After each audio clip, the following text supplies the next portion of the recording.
ये question series की दूसरी वीडियो है।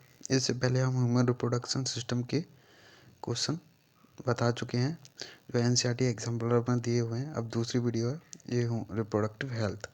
The method of direct ejection sperm into ovum is assistant reproductive technique is called. जो sperm को डायरेक्ट इंजेक्ट किया जाता है ओवम में उस टेक्निक को क्या बोलते हैं, इसकी बात कर रहा है तो उसको बोलते हैं ICSI। तो इसका आंसर क्या हो जाएगा 3। और सेकंड है increase IMR and decrease MMR। IMR का infant mortality rate and MMR maternal mortality rate, यानी कि बच्चे जो पैदा हो रहे हैं उनकी मरने की क्षमता और मदर्स की मरने की क्षमता कम हो जाए, उसकी मरने की क्षमता ज़्यादा इसकी कम हो जाए तो कोई फ़र्क नहीं पड़ेगा, है ना। तो इसका आंसर क्या हो जाएगा C। ठीक है, अब आ जाए intensely lactating mother do not generally conceive due to, यानी कि यहाँ बात कर रहा है जो लैक्टेशनल एमेनोरिया होता है आफ्टर द चाइल्ड बर्थ के बाद जो 6 महीने तक लैक्टेशनल मेनोरिया यानी कि मेस्टोसाइकिल बंद रहती है, उस टाइम क्या होता है कंसीव ऑफ प्रेगनेंसी नहीं होती। तो वो क्यों नहीं होती है उसकी बात कर रहा है। तो सप्रेशन ऑफ गोनेडोट्रोपिन हार्मोन जो होते हैं उसकी वजह से होता है। तो आंसर इज A। अब आते हैं number 4। Sterilisation technique are generally fool proof method to contraceptive with least side effect, and at this is the last option for the couple because it is almost irreversible। ये बिल्कुल सही है, ये बिल्कुल irreversible almost irreversible होती है। और number दूसरा है of the micro misconception that it will reduce sexual urge, ये भी बिल्कुल सही है। It is a surgical process यानी प्रोसीड्यूर, ये भी बिल्कुल सही है।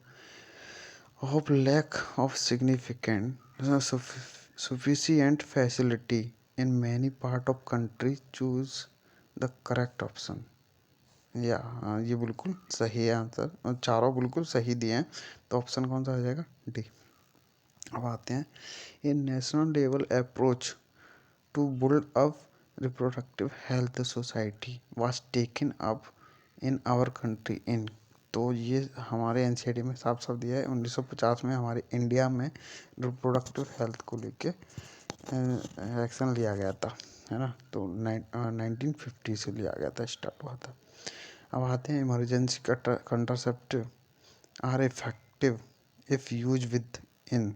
इमरजेंसी कंट्रासेप्टिव पिल्स होती हैं वो विद इन 74 हावर्स के अंदर कोइटस के 74 हावर्स के अंदर में ली जानी चाहिए। तो आंसर नंबर A। नंबर है 7वां। तो choose the right one choose the right one among the statement given below. इसमें से सही कौन सा है इसकी बात कर रहा है। तो IUDs are generally insertion by the user herself। ये बिल्कुल गलत है क्योंकि खुद से IUDs का इंसर्शन नहीं किया जा सकता, एक प्रोफेशनल डॉक्टर या नर्स की ज़रूरत होती है। IUDs increase phagocytosis reaction in the uterus, बिल्कुल सही है। IUDs सप्रेस गैमेटोजेनेसिस, कोई फ़र्क नहीं पड़ता गैमेटोजेनेसिस पे, तो ये गलत दिया है। IUDs once inserts need not be replace, ये बिल्कुल गलत है, रिप्लेस करने की ज़रूरत पड़ती है। तो आंसर नंबर कौन सा हो जाएगा B is A correct answer. अब आते हैं 8 नंबर पर। The following statement are given regarding MTP, choose the correct option given below. MT के लिए ये 4 ऑप्शन दिए हैं उसमें से सही कौन सा है ये हमको देखना है। तो अब आते हैं MTP आर जनरली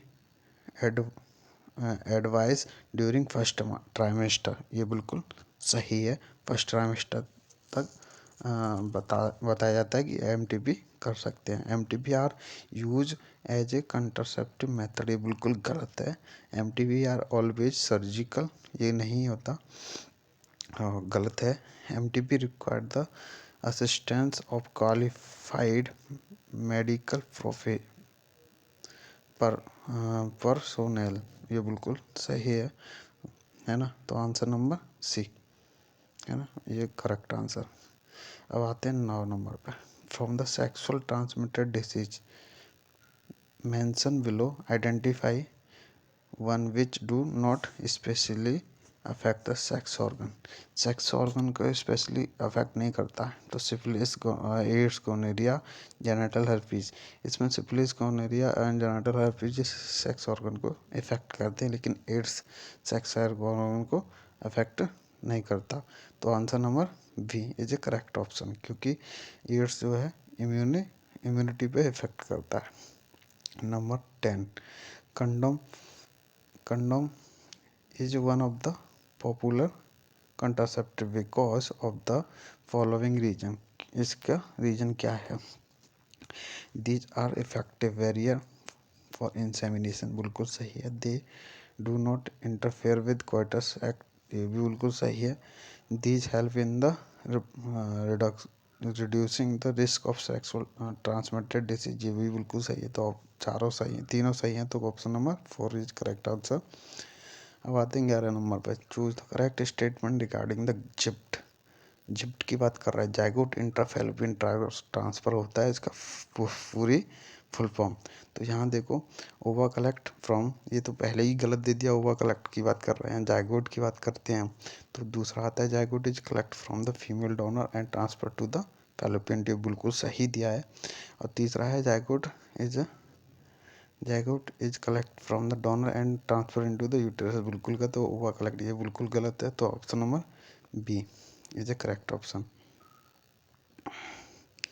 तो B is A correct option. The correct surgical process as contraceptive method is, दो सर्जिकल मेथड होते हैं, एक होती है वेसेक्टोमी, एक होती है tubectomy.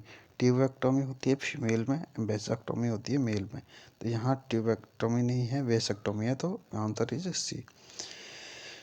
Diaphragm are contraceptive devices used by the female. Choose the correct option from the statement given below. They are introduced into the uterus, ये बिल्कुल गलत है। यूटेरस में नहीं, सर्वाइकल रीजन में रखे जाते हैं तो जो डायफ्राम को। They are place to cover the cervical region, ये बिल्कुल सही है। They act as physical barrier of sperm entry, ये बिल्कुल सही है ना। दे एक्ट एज स्पर्मिसाइड, बिल्कुल गलत है। तो ऑप्शन नंबर बी सेकंड और थर्ड सही है। तो ऑप्शन कौन सा सही हो जाएगा? सी। तो दोस्तों, like and share and subscribe जरूर करें और बताएं अगला वीडियो कौन सा चाहिए, सपोर्ट बनाए रखें।